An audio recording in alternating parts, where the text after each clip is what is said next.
Well, well, well, it finally happened. Ford CEO Jim Farley joined Elon on Twitter Spaces last Thursday to announce that Ford has partnered with Tesla to begin allowing Fords to use 12,000 Tesla superchargers starting early next year. Ford tweeted, "Coming soon, more locations to charge your Ford electric vehicle, thousands of them at Tesla." And Farley then announced this. In 2025, Ford will offer next-generation electric vehicles with the North American Charging Standard, NACS, connector built in, eliminating the need for an adapter to access Tesla superchargers. So this is big news. Okay, so according to Jim Farley, Ford has been working with Tesla for 2 years to reach this deal. What do you think was the sticking point? Like, why didn't it happen sooner? Well, two reasons. Number one, first, I don't think Ford really understood how important the Tesla supercharger network was until their executives started driving EVs around.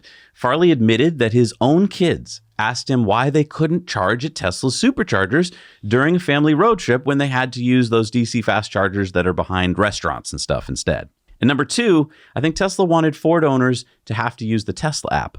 But that was a deal breaker for Ford, as Farley wanted to keep Ford customers on the Ford Pass app. So Ford owners will be able to use Tesla superchargers using the Ford Pass app. Yes, Tesla is opening their API to Ford so they can integrate payment into the Ford Pass app. Now, what about Ford vehicles made before 2025 that don't have NACS, or basically the Tesla plug? So Farley said they will be sending a free CCS to Tesla adapter to all Ford EV owners so that we can use Tesla superchargers as well. This is huge. And this was one of the only reasons I wasn't excited to use our Ford for longer trips, because the charging network really sucked. And I think a big question a lot of people are asking is Ford paying Tesla for the use of their superchargers? And I mean, I'd have to imagine so. Tesla probably put out there, hey, the first company to sign a deal with us is going to get a substantial price break, because this just about cinches that every other automaker is going to have to follow. But then here's my question. They're going to have this adapter ready that they're going to send out to all Ford EV customers, which sounds amazing until you realize they didn't actually sell that many Ford EVs. Right. Which is fine. I mean, but really good for Ford. That's a really awesome thing to do.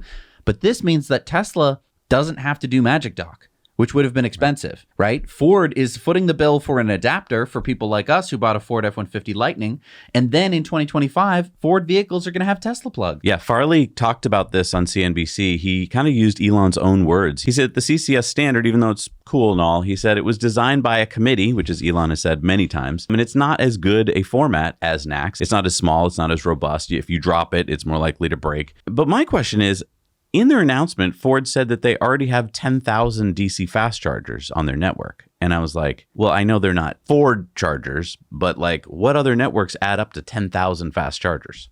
Whatever. It doesn't really matter. I mean, we just went on a trip down to New York, and it was like, where do I want to stop? Yep. It wasn't like, okay, we were thinking of taking the Rivian down to New York because it would have been fun, but there's like 2 chargers on the way down. It would have been so stressful. There's like 25 superchargers on the way. And this is why I think it really did take Ford executives driving their own vehicles to figure this out. I think they had no real world experience. I mean, yeah, they probably hopped into an EV on campus and drove, a mile down the road, but I don't think they ever actually used it like a real person would with their families when they didn't have their assistants with them to be like, take a left here and we'll have it all ready for you, sir. But this is huge news. Yes, this is huge news. We've been talking about this for years now. Yeah. Now, this means that basically every other car company is going to have to follow Ford. They are. And they're going to have to adopt the Tesla supercharger network, because of course they are. There is no way that people are going to buy EVs if they do not have a good charging network. Well, and you brought up a good point earlier. I don't know if Tesla's going to have to put Magic Dock at all their stations, because if enough cars switch over to NACS and that becomes the standard,